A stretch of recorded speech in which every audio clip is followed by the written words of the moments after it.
Hey guys, welcome to my YouTube channel. My name is Napa and I've been a property investor since 2015.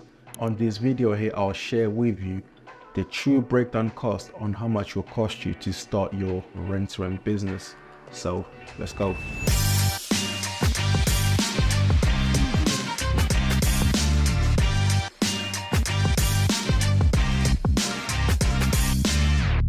The first thing that I will say before starting any businesses is for you to get educated. So you're doing the right thing by watching these videos here. There's tons of videos out there on YouTube, on social media, where people are trying to share the experience and the knowledge on how they build their own businesses, whether it's rent-to-rent, property investment, e-commerce, whatever.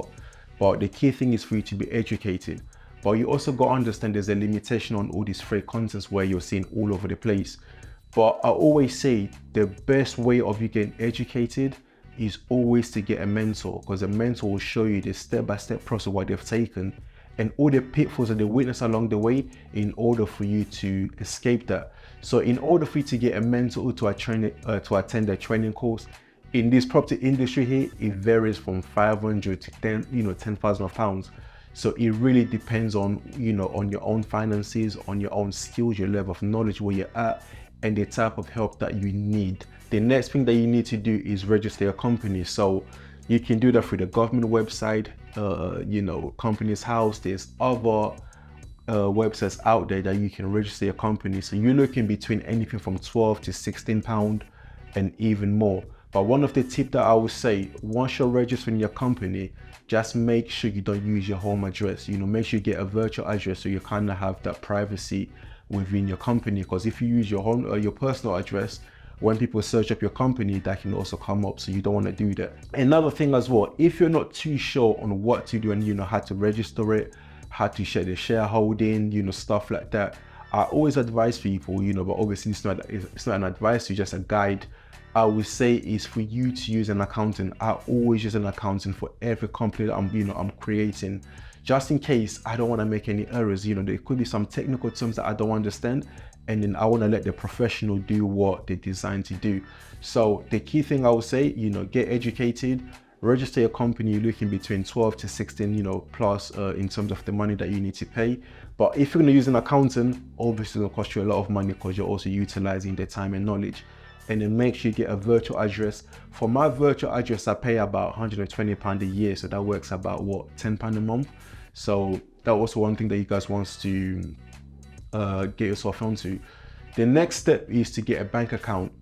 So with the bank account, I know there's some, accounts that you register with, they'll give you maybe like £50 cash back. Or some of them, for example, like NatWest, I think they give like 18 months, free, where they don't charge you anything to use the services. You also got like Sterling, this new online platform, type of banks that you can use. But I would say once you get your company done, you register your website, and then the next step that we want to move into is also creating your website.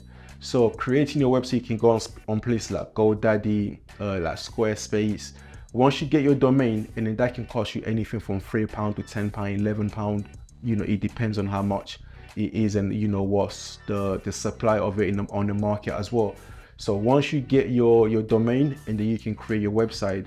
Again, you can either do it yourself, you can browse for any free platform that you can create your website. I think that Wix does it for free, but I'm not too sure, because I always use someone to do my website.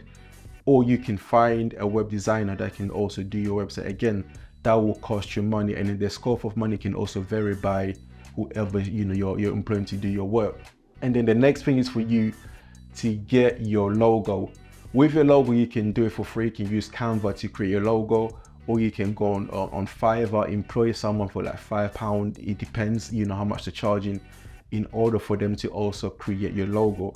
But I just starting out, if your money is tight, your budget is very tight, you can try to do these things by yourself, and then get perfect later as you're starting to make money within your business.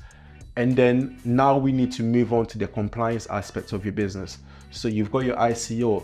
With your ICO, is pretty much for like data protection.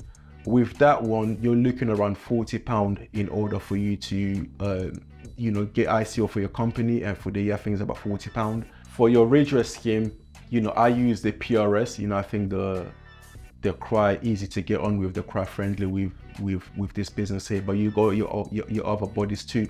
But for the PRS, you're looking at between 235 to 265 in the scope in order for you to register for the year.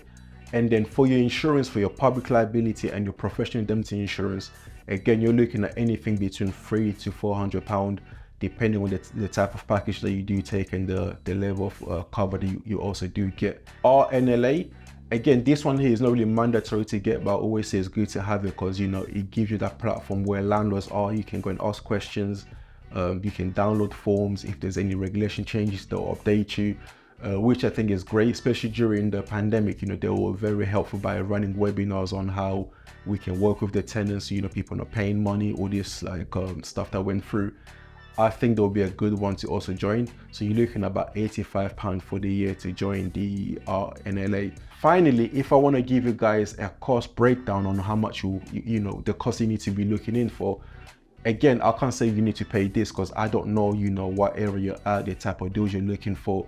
But just to have like an idea of your cost breakdown when you're getting your first, you know, rent deal, you need to pay the rent. That's another expense that you need to factor. You need to pay the rent unless you negotiate like a grace period. But if you have not, you got to factor in the rent.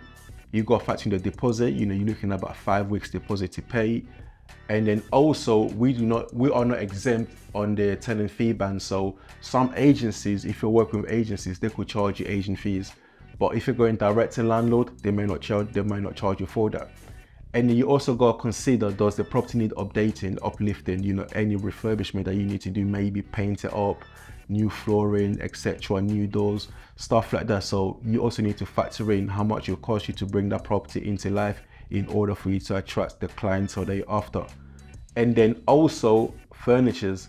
You know, some properties you do take, it comes across furnished, but with my experience, the majority of the time, those furnitures are beat up, they're done, you know, they're done the sentences, so you need to update and get new furnitures. Again, that will also cost you more money to do so. And then if you want to get professional pictures done, a photographer also cost you money, so that's also one thing you need to factor in. And then if the property that you do get is not HMO compliant, i.e. doesn't have fire doors, smoke alarms, emergency lighting, stuff like that, you also need to get it compliant. Again, that will also cost you a lot of money to get compliant. Also depends what you need to get, you know, so you might just need to get fire doors, but it does have other stuff, or you need to get a whole shebang type of thing, so that can also cost you money. You also need to factor in your marketing money. You know, again, if it's a good area where there's a strong demand, you may not have to do that. You can just put on spare room and then watch people flood in. But if it's those type of areas where there's a lot of competition, there's not much demand, you may have to start boosting your post, maybe using Facebook or other platforms in order for you to market yourself out to get the tenants that you're looking for. You also got your hidden costs, so, you know, maybe driving, petrol, your own time putting in, taking time off work, etc. So that's the type of things that you need to start considering when you start in your rent business. Just to recap, the cost that you need to bear in mind.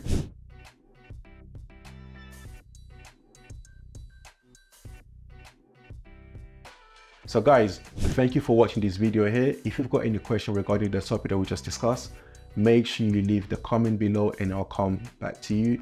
And if you've got value from this video here, please make sure you subscribe. It helps us to get more visibility to people like you that wants to get educated within the property space. And then also give this video a like. And if you want me to work with you, to mentor you, to train you to start your property business, get in touch with me on the description below where I have my social media platforms. And then I should see you on the next video.